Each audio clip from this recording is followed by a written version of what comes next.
Hello વિદ્યાર્થી મિત્રો, આજે આપણે વિડીયોમાં ભણવાના છે ધોરણ 10 વિષય વિજ્ઞાન જે બોર્ડની પરીક્ષામાં પૂછાતો MCQ માં મહત્વના આના પ્રશ્નો પૂછાય છે અને સ્પર્ધાત્મક પરીક્ષામાં પણ વિજ્ઞાન વિશેના આવા પ્રશ્નો પૂછાય છે.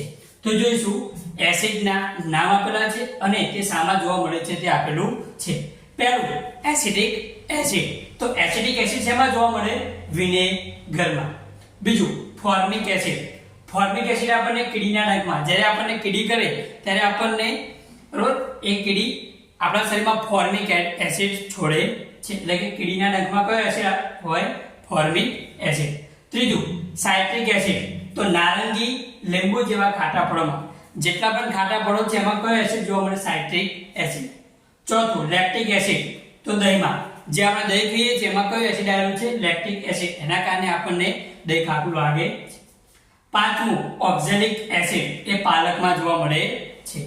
છઠ્ઠું એસ્કોર્બિક એસિડ.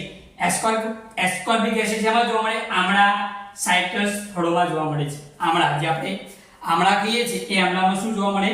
Ascorbic acid. સાતમું ટાર્ટરિક એસિડ.